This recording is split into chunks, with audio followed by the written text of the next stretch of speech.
Shalom, saudaraku, sidang jemaat Raja Wali Anugerah dan Tiranus yang dikasihi Tuhan. Selamat pagi saudara, bertemu kembali dari Sabat, ya, tanggal 21 Juni tahun 2020 Masehi.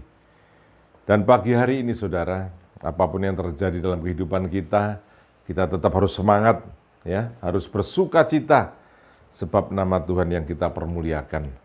Bapak, Ibu, Saudara, pagi hari ini saya ambil tema menyesuaikan dengan tema bulanan kita, yaitu Roh Kudus bekerja. Maka judul pagi hari ini, renungan kita adalah pekerjaan roh bersama-sama dengan kita. Jadi ada satu kerjasama, Roh Kudus rindu menempatkan posisi di dalam hidup saudara. Demikian saudara dirindukan Tuhan untuk mempersiapkan diri, supaya saat engkau ada bersama dengan Roh Kudus, maka segala sesuatu sesuai dengan apa yang direncanakan Tuhan atas hidup kita. Amin. Ya, pagi hari ini satu kalimat di dalam Matius 10:7. Matius 10 ayat yang ke-7. Ada satu perintah kepada kita semuanya, dan satu ketika Tuhan sampaikan kepada para murid, dan dikatakan, pergilah dan beritakanlah, kerajaan sorga sudah dekat. Saudara, kalimat ini mungkin terlalu sering kita dengar, bahwa pergilah dan beritakanlah. Itu kan urusannya pendeta, itu urusannya pelayan Tuhan, itu urusannya biro misi atau departemen misi barangkali saudara, ya. Itu urusannya siswa STT misalkan. Bapak, Ibu, Saudara, saya mau sampaikan kepada saudara bahwa ini tidak mengacu kepada sesuatu yang spesifik, tetapi ini mengacu perintah Tuhan kepada kita umat pilihan dan percaya. Amin.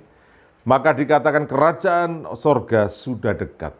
Saudara, kalimat perintah ini mungkin sulit kita terjemahkan di dalam kehidupan sehari-hari, ya. Karena kita merasa, saya background-nya apa? Saya bukan seorang pembicara yang hebat. Enggak, saudara, bukan itu yang dimau Tuhan, tetapi Tuhan mau memilih saudara itu karena pertimbangan yang tepat oleh Roh Kudus, yaitu seberapa jauh hidup saudara mau dipakai oleh Tuhan, ya. Maka kemudian Tuhan menegaskan kembali bahwa perintah itu datangnya dari sorga. Yohanes 20 ayat 21, Yohanes 20 ayat 21, firman Tuhan katakan, maka kata Yesus sekali lagi, damai sejahtera bagi kamu, sama seperti Bapa mengutus aku. Demikian juga sekarang aku mengutus kamu. Jadi saat ini yang terjadi adalah perintah sorga itu telah saudara dengar. Dan beritakanlah bahwa kerajaan sorga sudah dekat. Bahwa yang memerintah itu adalah pribadi yang sungguh luar biasa hari ini. Mungkin saudara tidak bisa nampak yang namanya Bapa di sorga atau Tuhan Yesus, ya kan? Tetapi saudaraku, Roh Kudus itu ada di tengah-tengah saudara pagi hari ini. Maka saudara tidak perlu khawatir sebenarnya, ya. Apa yang mau tak kerjakan Tuhan untuk menangkap, untuk merespon daripada perintah Tuhan ini. Saudara lihat kemampuan saudara mungkin terbatas, tetapi minta kepada Roh Kudus yang tidak terbatas itu. Maka saudara, apa yang Tuhan mau, pasti Tuhan punya sikap untuk membekali saudara dan saya. Tidak mungkin ada satu perintah keluar dari Sang Pencipta, dan kemudian dia membiarkan, tidak sama sekali. Saudara masih ingat bagaimana para murid dinyatakan jangan keluar dari Yerusalem. Mereka menunggu selama 10 hari, dan benar, Tuhan menyertai dengan segala sesuatu otoritas yang lebih tinggi. Maka saudara tidak perlu khawatir itu. Pasti Tuhan perlengkapi. Di dalam suratan Ibrani 13 ayat 21. Suratan Ibrani 13 ayat 21 firman Tuhan katakan, maka Allah damai sejahtera yang oleh darah perjanjian yang kekal telah membawa kembali dari antara orang mati. Ini berbicara kuasa dan otoritas bahwa Allah maut tidak mampu mencengkeramnya. Lanjut kemudian, Gembala Agung segala domba. Gembala Agung segala domba, yaitu Yesus Tuhan kita, kiranya memperlengkapi kamu dengan segala yang baik untuk melakukan kehendak-Nya. Saya ulangi, kiranya memperlengkapi kamu, yaitu saudara dan saya, dengan segala yang baik untuk melakukan kehendak Bapa. Dan apa saudaraku? Mengerjakan di dalam kita apa yang berkenan kepadanya oleh Yesus Kristus. Bagi Dialah kemuliaan sampai selama-lamanya. Saudara, ini membuktikan bahwa perintah itu bukan sekedar perintah, tapi ada penyertaan yang indah.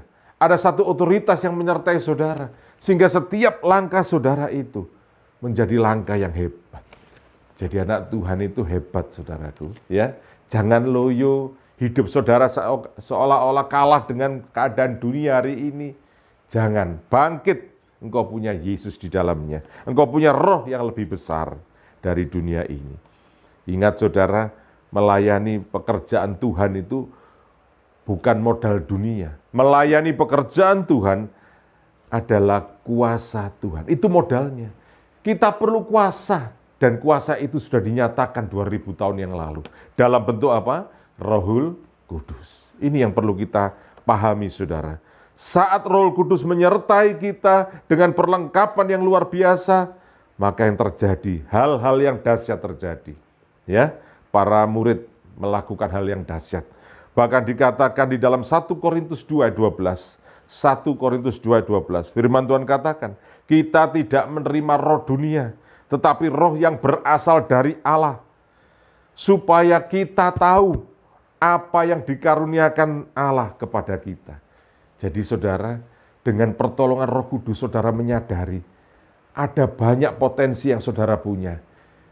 Dan itu kerjakan untuk mengabarkan bahwa kerajaan sorga sudah dekat. Ini yang pertama, saudara, poin. Yang kemudian dikatakan adalah bagaimana kita mengerjakannya. Roh Kudus dengan kita harus ada kerjasama. Saudara tidak bisa kerja sendiri. Kita semua kerja bareng-bareng. Saya punya keterbatasan sebagai gembala, sebagai pelayan Tuhan. Saya punya keterbatasan. Saya memerlukan rekan seladang sepelayanan. Saya memerlukan keluarga saya memerlukan jemaat saya untuk bersama-sama menjadi pengurus gereja, untuk bersama-sama melayani pekerjaan Tuhan, untuk bersama-sama mengabarkan bahwa kerajaan surga sudah dekat. Maka ada kerjasama. Alkitab menyatakan bahwa kita dapat berdoa dengan akal dan juga berdoa dengan roh. Ini satu contoh yang konkret. Ada kerjasama antara Roh Kudus dengan kita, antara kita dengan Roh Kudus. Saudara, di dalam 1 Korintus 14, ayat 14 sampai 15. 1 Korintus 14, ayat 14 sampai 15. Dikatakan di sana, sebab jika aku berdoa dengan bahasa roh, ini yang bicara Paulus, saudara ya. Ini yang bicara Rasul Paulus. Saya ulangi. Sebab jika aku berdoa dengan bahasa roh, maka rohkulah yang berdoa. Tetapi akal budiku tidak turut berdoa. Jadi apakah yang harus kubuat? Aku akan berdoa dengan rohku. Tetapi aku akan berdoa juga dengan akal budiku. Aku akan menyanyi dan memuji dengan rohku. Tetapi aku akan menyanyi dan memuji juga dengan akal budiku. Saat dia berbicara akal budi, maka Rasul Paulus menunjukkan itu adalah pribadinya. Tapi saat dia berbicara bahwa roh, itu berarti dia berbicara tentang Roh Kudus yang ada dalam dirinya. Indah bukan, saudaraku? Kalau ada kerjasama yang seperti ini, apa yang dihasilkan pasti dahsyat. Ya, jadi yang pertama bagian tadi menyatakan ada perintah dan Tuhan menyertai dan memperlengkapi, membekali saudara. Dan yang kedua ini, kalau sudah kerjasama dengan Roh Kudus, maka yang terjadi herannya luar biasa. Amin Bapak Ibu. Hidup saudara akan berubah. Roh Kudus itu yang membawa kontak kita, hubungan kita ini kepada Bapa di sorga. Sebab dia adalah roh doa. Ingat saudara, firman Tuhan katakan kalau kita dalam kesesakan, tidak mampu berdoa, roh itu berdoa untuk saudara dan saya. Amin. Maka roh itu yang menghubungkan kita dengan surga.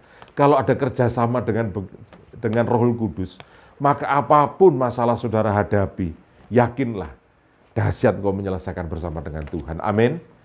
Bapak Ibu Saudaraku, pesan kami adalah kepada saudara di dalam Yohanes 14 ayat 12 sampai 14. Yohanes 14 ayat 12 sampai 14. Firman Tuhan berkata, inilah hasilnya saudara ya. Aku berkata kepadamu, sesungguhnya barang siapa percaya kepadaku, ia akan melakukan apa? Juga pekerjaan-pekerjaan yang Tuhan lakukan. Bahkan pekerjaan-pekerjaan yang lebih besar daripada itu.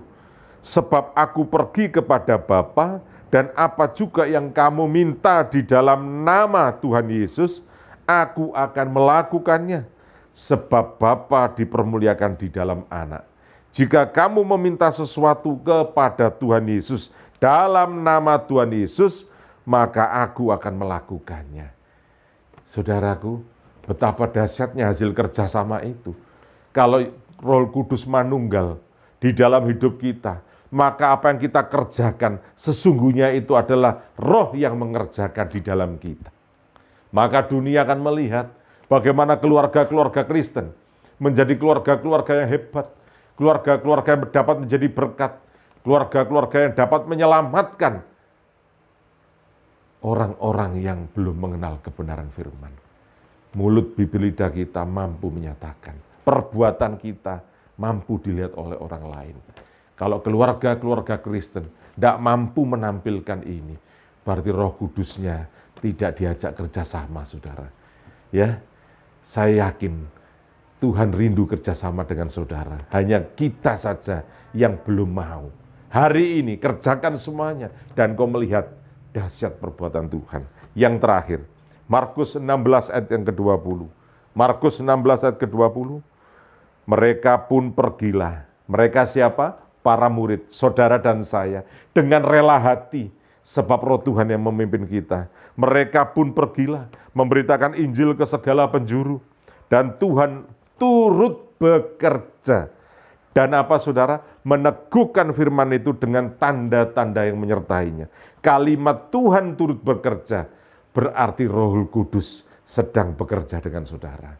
Hari ini, kerjakan bagian saudara, maka engkau akan melihat Tuhan mengerjakan bagiannya. Dan apa yang terjadi?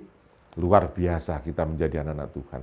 Keluarga kita dipulihkan, keluarga kita diberkati, keluarga kita diangkat. Apapun persoalan, kita mampu menanggungnya dalam nama Tuhan Yesus. Haleluya saudaraku, puji nama Tuhan, salam sejahtera buat semuanya.